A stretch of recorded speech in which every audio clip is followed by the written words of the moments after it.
Questa operazione dimostra una presenza forte, strutturata all'interno della società veneta, non meramente di criminalità organizzata, ma una presenza in ambito economico, in ambito bancario, in ambito politico. Un fenomeno preoccupante, quello dell'infiltrazione camorristica in Veneto, che non vede nessuna distinzione, come evidenziato anche dal procuratore nazionale antimafia De Rao, relativa alla specialità territoriale. La camorra in Veneto, ha detto, agiva esattamente come in Calabria, con un'attività sviluppata in un ventennio. Quello che però ancora di più deve essere sottolineato è il fenomeno, cioè l'accettazione del fenomeno di criminalità organizzata nel Veneto,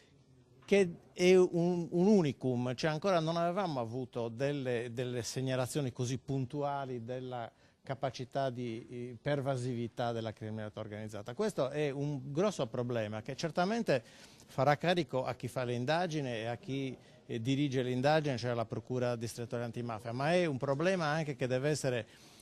probabilmente studiato, approfondito e anche valutato diversamente da come è stato fatto finora dall'organizzazione sociale. A commissionare le estorsioni per recuperare crediti erano imprenditori e semplici cittadini, quelli all'apparenza insospettabili, ma che non hanno avuto scrupoli nel rivolgersi alla malavita invece che alle forze dell'ordine, consentendo agli esponenti della camorra di radicarsi e rafforzare il loro potere in Veneto, come nel caso di un direttore di banca la cui fidanzata era stata derubata di una borsa con la tesi di laurea e invece di rivolgersi alle forze dell'ordine ha preferito i casalesi, che in 24 ore hanno recuperato e consegnato il bottino al bancario.